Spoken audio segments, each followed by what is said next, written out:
Hello, and welcome to the future of infotainment in the connected car, how broadcasters can help OEMs win the digital dash, part of the IBC Showcase.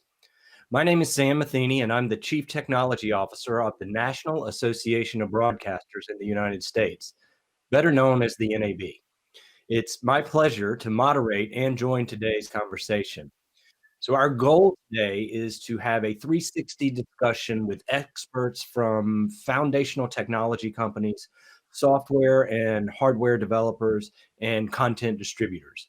We hope to give a glimpse of what it takes to integrate technology into the car and to build a successful user experience. If you want to join us today in the conversation, you can submit your questions via Slido, and I will try to integrate those into the conversation. Joining me today are Nacho Cerullo, Director of Program Management at NXP, Bob Dillon, Senior Vice President, Automotive Connected Media at Xperi, and Joe D'Angelo, Senior Vice President, Broadcast Radio at Xperi. So let's start by having each person give you a brief introduction of what they and their respective companies do. Nacho, let's begin with you.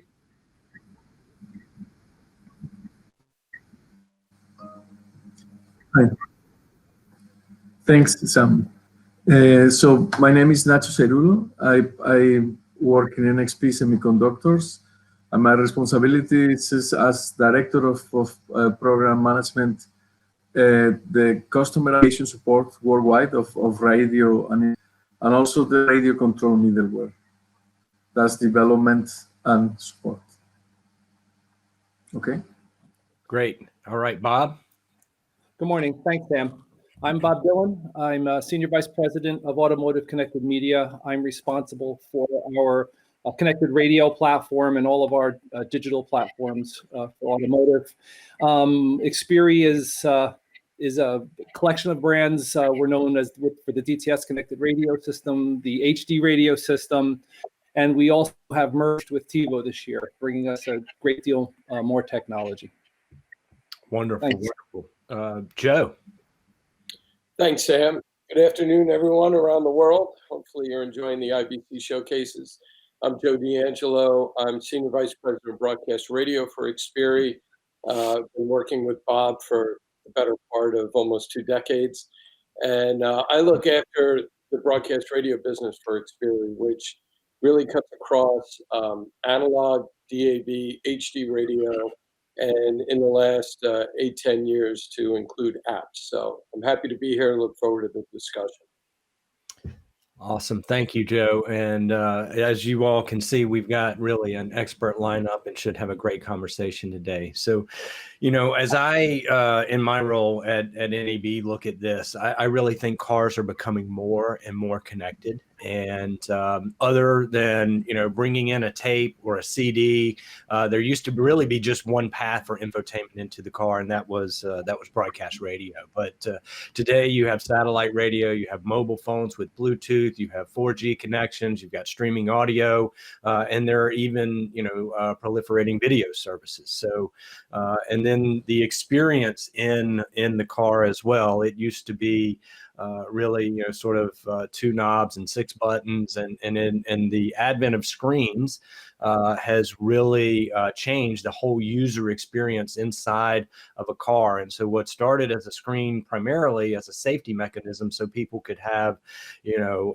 access to a backup camera for safety purposes has actually revolutionized the way that people control their vehicles, including how they're accessing and consuming media.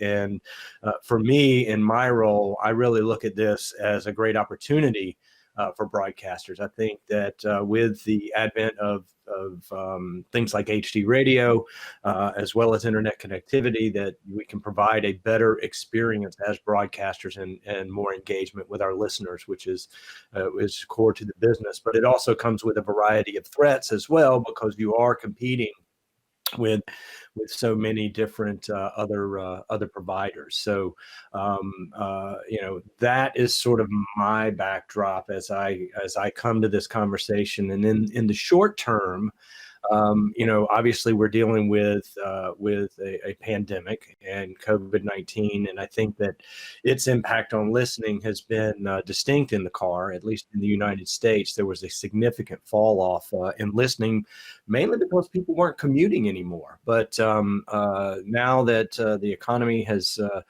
somewhat returned, we're certainly not through the pandemic yet, but the latest share of ear data that I've seen has shown that in car listening is back at 90% of what it was pre-pandemic. So it has been a bit of a recovery, which is a good thing for broadcasters, and we hope to retain some of the bump that we got in at home listening as well. So, but looking a little bit longer term, I think there are challenges as it relates to all of this new technology and connectivity that's coming into the car, and that is some of what keeps me up at night, is how to design that best user experience so that people want to continue to engage with the content that we as broadcasters and our members are putting out there. So, that is sort of a view from my personal viewpoint, and as well as our members that we engage with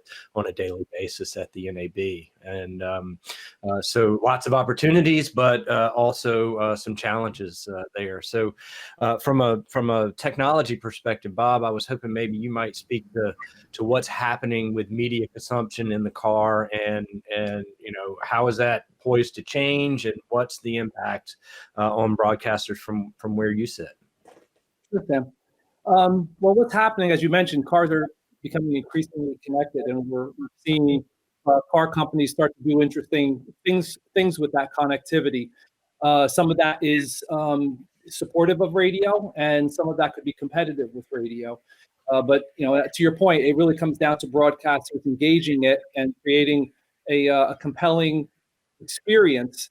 And if they can do that, they can retain their position in the car. What's happening is they're taking connectivity and starting to enhance broadcast radio. You mentioned 2 knobs and 6 buttons, and I think that's an apt description. But when you think about what people expect from an audio experience, it's derived from their mobile or their desktop or their tablet listening experiences. And those experiences are visual, and they're rich, and they're engaging, and they're interactive. Now, not all of that's appropriate in a car, but it is in some form, and car companies are embracing that. And with our connected radio system, we're able to bring 6 buttons and 2 knobs up to that standard of customers' expectation around listening. What's going to happen in the long term is you're going to see more of linear, which is over-the-air broadcast audio, as well as nonlinear. That's podcasts and time-shifted content. And how broadcasters navigate that integration is going to have a lot to do with where they land in the future. But at Xperi, we're developing products that run right along that roadmap that will keep radio in the forefront of car listening, and navigate that whole roadmap from where we are today to the integrated future. Excellent. Well, as a broadcaster, we're definitely delighted to see that and appreciate the work that you all are doing at Xperi. Nacho, you sort of work at a different level. Can you speak to what you're seeing in the changing requirements and technologies? Especially as we think about automotive being a global experience in terms of the manufacturers are developing for tuners all around the world, and you guys are a big part of that.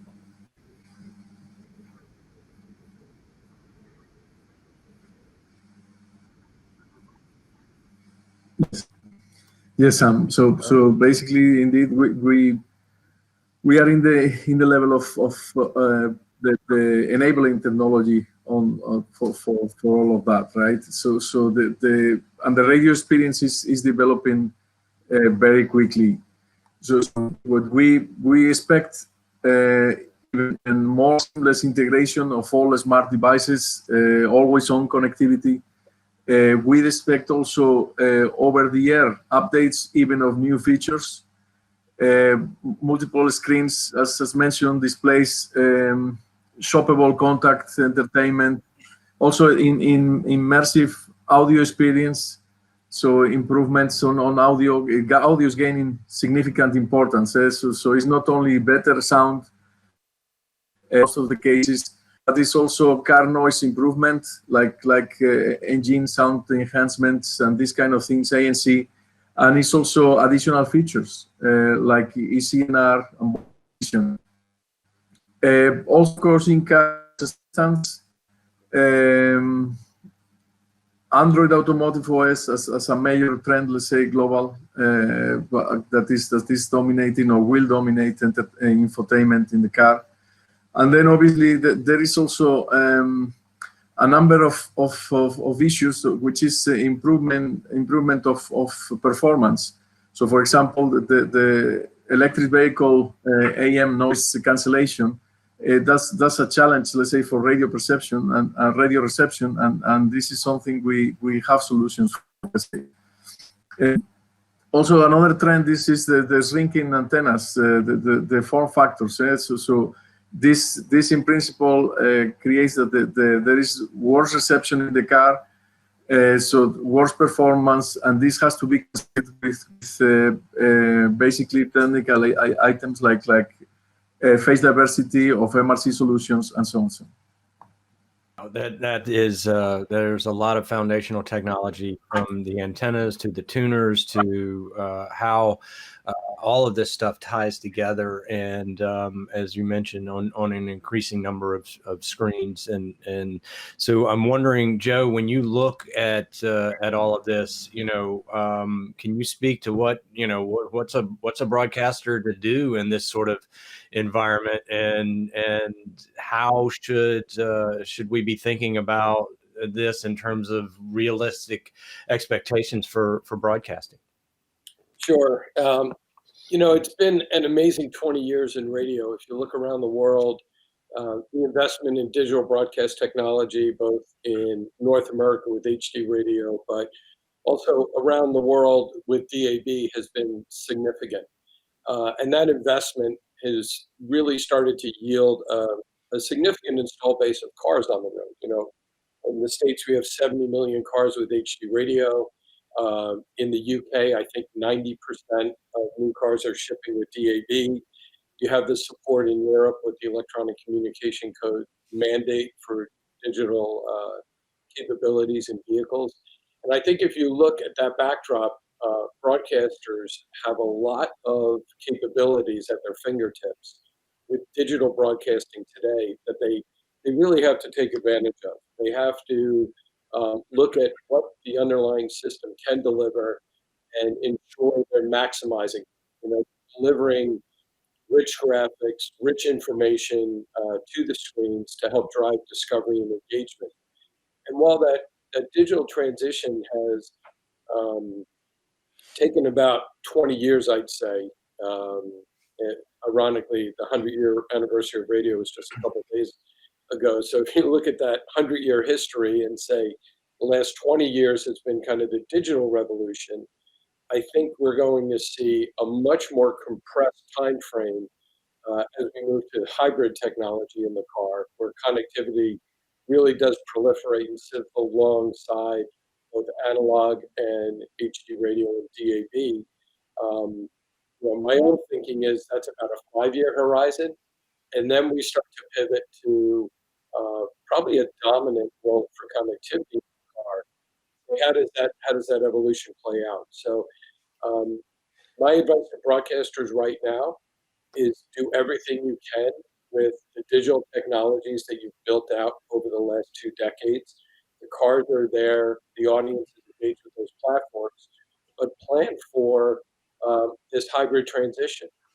That means look at metadata, look at programming, look at even your business models and how you want to try to exploit these technologies in vehicles, how you're going to monetize them, how are you going to protect your content, and how are you going to ensure that you retain editorial control as these new technologies and new opportunities come into the car. So I want to build on that a little bit, because you kind of began to hit on something that I think is really important, and that is like, how do you think about the timing of what you're doing? Because there's so many decision makers in the automotive process. I mean, there are foundational hardware suppliers for companies like NXP. There are tier ones and tier twos, and then there are the actual OEMs. And so you mentioned, what you can do today and a 5-year window. Is it as binary as that? Just think about, here's what you can do today and then look out 5 years, or are there, things in the middle? And because you mentioned a 100-year anniversary and a 20 years of digital. I really like that. But I'm also I'm hoping that folks can take away something that, as you started to do. Here's what you do today, and like in this sort of interim, here's what you do, but long term, what are the opportunities? Yeah, I think the broadcast industry is got a unique partner in Xperi. We do have 20 years of experience in innovating broadcast technologies and getting them into the car and working on those complex design cycles. And it's really untenable to think of the broadcast industry trying to independently engage with each OEM in each geography around the world and deal with all the technical challenges. So we have really committed ourselves as a company, Xperi, and even more so now with the TiVo acquisition, to play that role of advocacy and technology development. And we're making the investments to really allow broadcasters to focus on what they do great, which is really good programming. And partner with a trusted supplier like Xperi to help drive those technological opportunities into the net. I'm sure Bob and Nacho have comments on that roadmap as well. So Nacho, when you hear Joe talk about this in this sort of time frame, like, are the products that you're working on now, are they going to be in next year's car, or are they, hey, what I'm doing isn't going to matter for 5 years, or I mean, what like, how do you think about the industry?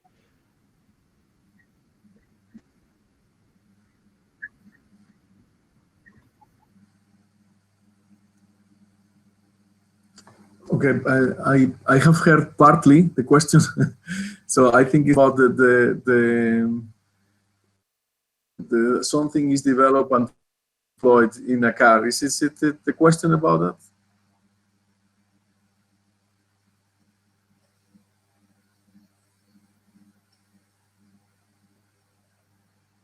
Okay, I assume that it is. So of course we are already working and preparing things that are not deployed in cars. I mean, we are for a long time in technologies, let's say VHD, DRM, CDR. We are active members in all the basically in all the consortiums of digital radio. In looking at, we are working obviously in CDR already for years, but it's still not there. So indeed, there is times that don't say ready in R&D, let's say, and then they are deployed. We have been working on MRC. I'm being forming together with MRC for HD for a long time. We have then it comes a time to improve. So we have done a number of, let's say, with different car OEMs. We convince them, they see the benefits of the technology, and then they take the decision to get it in. So indeed, there is a whole roadmap. Let's say there is a life cycle. Let's say from the something is kind of decided and is invested in, and it gets into a car. There is certain time. It's true that things are getting faster. It's getting faster because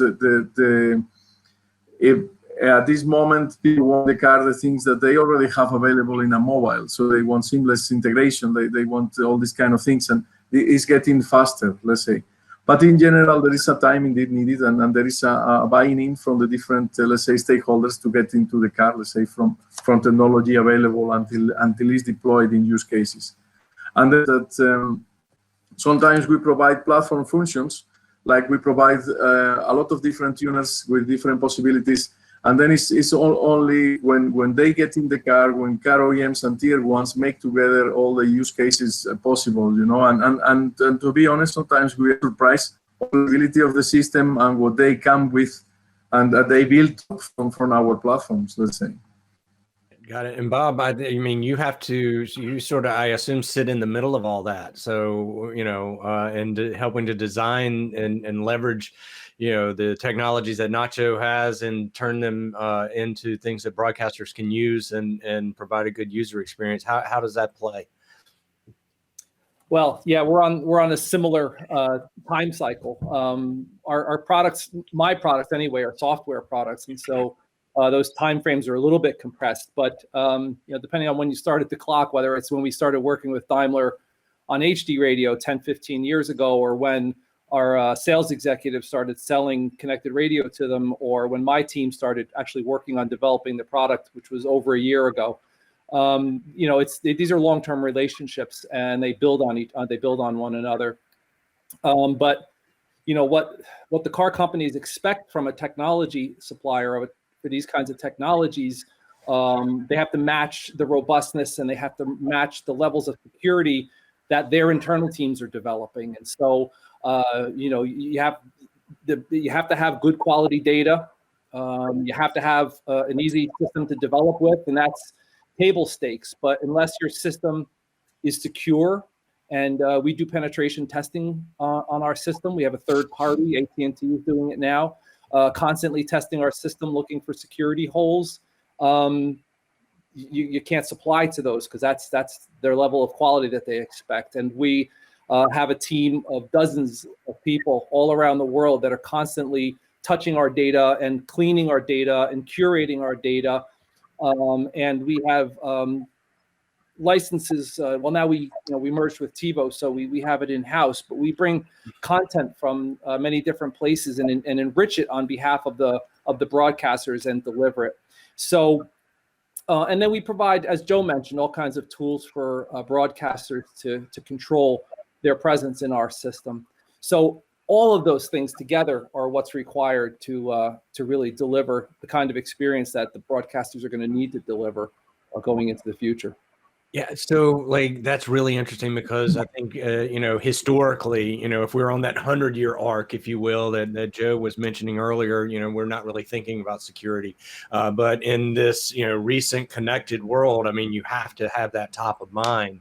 But you mentioned Daimler, so maybe you could elaborate a little bit more about what you all have done in a recent announcement. Yeah, well, yeah, thank you. Yeah, Daimler recently announced that Xperi is driving the radio experience within their MBUX. They've announced it on the S class, but they're going to roll that out through a number of their models, and over time that'll be the standard experience, and that'll be hitting the roads depending on where you're listening from in the coming weeks and months. So we're really happy to be delivering a very high level of quality and radio experience, and it's just the beginning. It's just the beginning. Yeah, please. It was a heck of an experience building that system to meet their specifications, and it really exemplifies Xperi's unique commitment to broadcasters, where there were probably shortcuts we could have taken to present content, metadata, and information to them, but it was critical that we retained the editorial control and left that in the hands of the broadcasters. So while Bob was building the infrastructure and working with the Daimler team and their suppliers to actually build the radios, we had a whole team scouring the world to develop relationships with broadcasters and create direct ingests with these broadcasters so that we could get the content from them that they wanted to sit alongside their over-the-air broadcast. And it was no small feat, but we realized that to have a world-class global system, that editorial control was not only important for the broadcasters, you know, conceptually, but also to ensure that they were committed to supporting those services and therefore exploiting the benefit of this capability as we go through this hybrid transition. So it was extremely challenging for our team to pull together. But as a result, we have close to 50,000 radio stations in this initial integration, supporting a global consistent user experience for Daimler. So it was very rewarding now to see it finally come to market.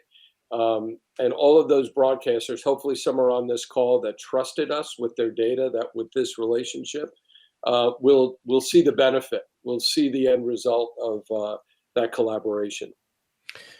Yeah, let me just congratulate you on that. I can tell you, if I can add a little bit from my perspective, we've got an automotive committee at NAB where we've been looking at what's happening in the vehicles and how to best engage there. And one of the things that we defined it as is, wow, we really have two fragmented industries trying to talk to one another and work with one another. And in some ways they always have, because radios have been in cars for a mighty long time, but certainly not in this sort of new environment of collaboration and connectivity.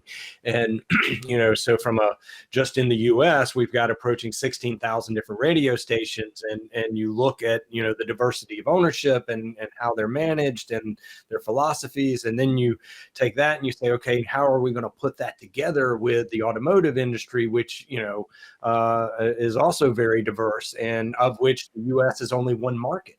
We like to think we're an important market, but we're arguably not even the largest market in the world at this point. So again, two fragmented industries trying to come together with a common goal, I would say, of providing the best user experience possible. And that's where I think that having companies like NXP that are creating that foundational technology, and companies like Xperi that are building on that and providing new user experiences that are more engaging, including and importantly for broadcast, is so very, very important. And I guess, Daimler I'm sorry, Bob, Daimler's a great example. Recognizing that's what we've been living for the last several years. So yeah, thank you. Yeah, no, and it's as we become more immersed in it, and we don't just take for granted that radio is going to be always the dominant source. I mean, right now it is the number one medium in the U.S., and even when you're starting to look at other platforms that are perhaps tangentially related, such as smart speakers. AM/FM radio is as an entertainment source is the number one audio source that folks are seeking out on their smart speakers.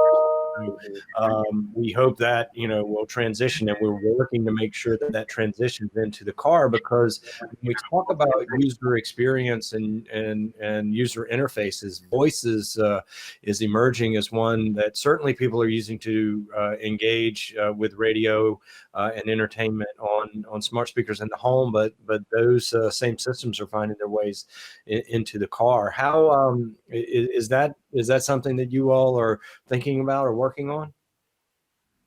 Yeah, oh, absolutely. And there's a number of things that go into that, but fundamentally, a good voice system comes down to how much context you can provide around a particular topic. In the car, you've got a number of different topics, I guess. You've got basic control, climate control, windows, windshield wipers, and entertainment is an island. And the context of entertainment is different than the context of climate control, for example. And if you want to have if you want to enable discovery, if you want to enable search using voice, and you want to enable control using voice, you need a good context. And that means having a lot of data, knowing that 102.7 is WXYZ, and that's also the wolf. And if you know those three things are the same thing, you're likely to deliver a much better experience around that. And if you know what's playing and all of these things, that leads to a good voice experience. And now with our merger with TiVo has a tremendous depth in natural language processing, and they built that on top of their music, video, and TV metadata, and they've got that context for entertainment. And my team is working with the TiVo folks at integrating those together to integrate radio into the broader entertainment context. And that's what's going to drive a superb voice interface. If I can add, Sure. Xperi really does have some unique history in this space as well. We have an apps team based in Australia that has done some really advanced work in this space for commercial radio Australia. We have actually worked with the industry to basically provide support for them to control both Amazon radio services in Australia and now Google's radio services. So rather than those third parties be dependent on some other aggregator for station information to drive their voice interfaces, we've been able to work directly with the industry, create the lexical indexes of all their radio stations, and now the industry really controls the discovery on those platforms. And again, that's one of the unique positions of Xperi is we come at these challenges and opportunities for broadcasters from a number of perspectives.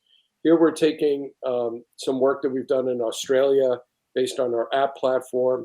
We're working with Bob's team so they can learn from what we've learned. They're working with the TiVo group that has a long history in this.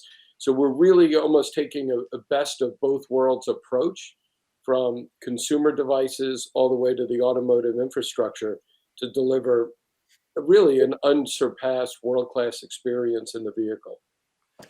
Yeah, and I think that's very very important, and we think about and when you pull all that technology back, something you said earlier, I just want to sort of amplify, and that is that broadcasters want to have control of their own content. They want to have control of their brand. They have invested, heavily over the years in building their brand and building that engagement. And, one of the things that sort of could slip in there is because there's so many different players or intermediaries who might whether purposefully or not, hijack that brand or either divert all the way away from it. And so I think that to the extent that these technologies help broadcasters retain control of their brand, not just in the audio that they emit, but in how they're discovered, in the branding that is presented on the screens, et cetera, that's all going to be very important, especially as we become more connected. But when I think about that, I can't help but think about the role that the big tech platforms are playing. I mean, certainly Apple with their CarPlay, and then Google with Android Auto. Now, these are sort of brought in technologies where you mirror your screen and with what's in the car, but in essence, can sort of take over that experience if the user wants them to, and that's sort of here and now today. But we're about to take that next step already, where or maybe we're already beginning to take that next step, or the automakers are, with Google in particular with Android Automotive.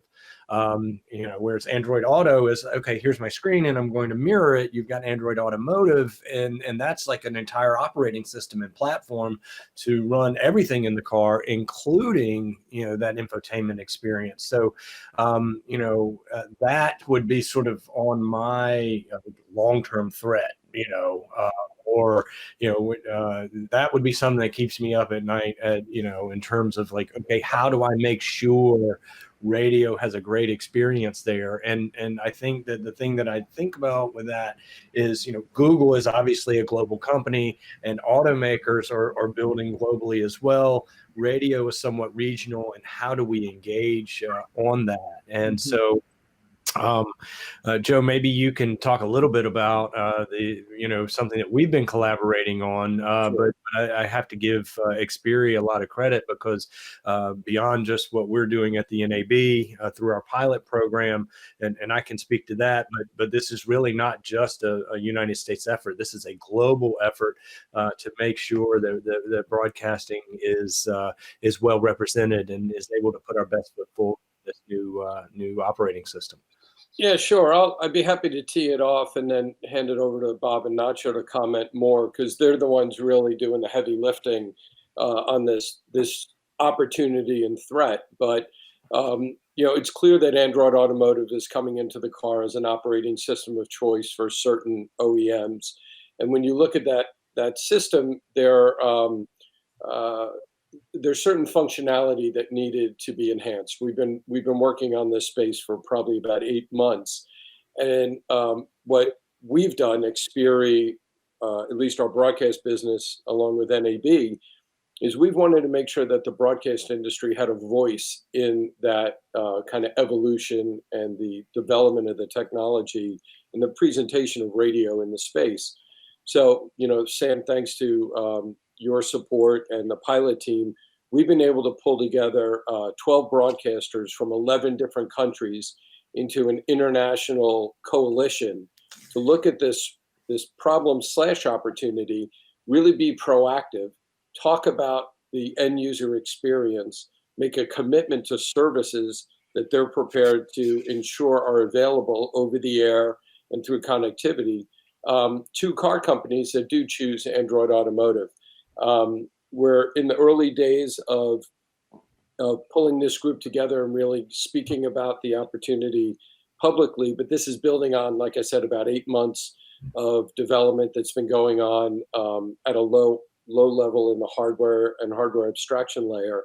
And I think this will really give global broadcasters a voice as this technology evolves. But, I'd like to maybe punt it over to Bob to get into more of the nuts and bolts and then Nacho to speak about the chip level work.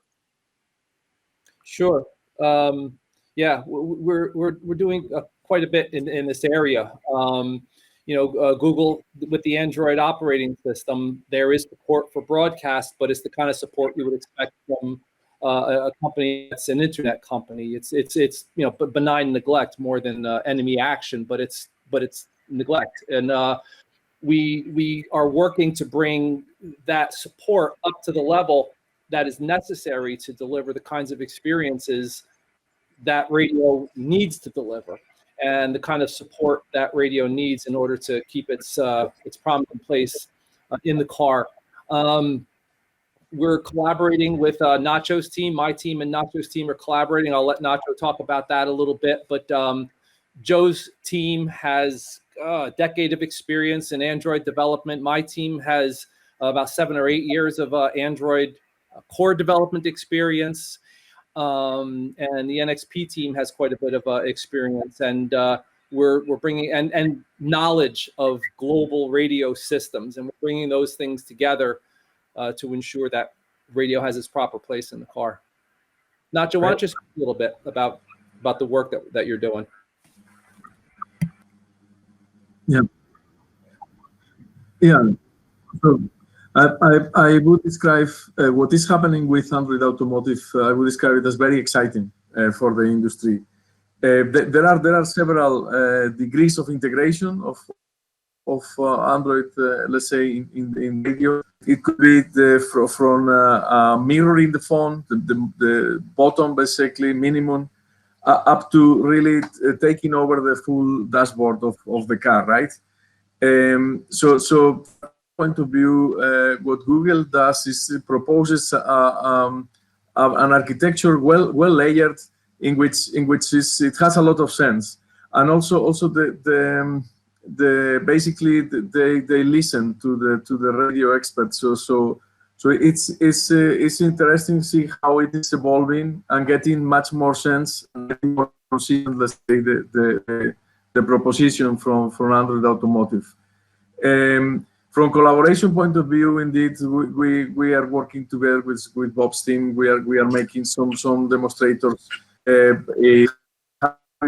video based on Android Automotive with R, and we are also working on another version, let's say, with FM and HD and hybrid as well part that we want at CES 2021. So it's exciting. We are in the last steps of collaboration where we see the result of the integration, where we begin to see how things will work out, and yeah, we are beginning to basically to see the things work nicely, and that keeping the added value of Google in this case, the defined interfaces. If you stick to them, then the integration gets much easier, right? So in this sense, we can see in the collaboration that we are having between Xperi and NXP on building Android radios, let's say for demonstration purposes, we see the added value of the Android architecture from software point of view. Wonderful. Wonderful. Well, look, gentlemen, we are at our time. This has been a great conversation. I really appreciate the opportunity to join you. Joe, Bob, Nacho, I just want to say thank you and how much I appreciated this. I believe we were also able to address some of the questions that we got in via Slido. So I do thank you again for this opportunity and look forward to our continued work together. Thank you, everyone. Thanks, everyone. Thanks, Sam. Thanks, Sam. Thank you, everyone.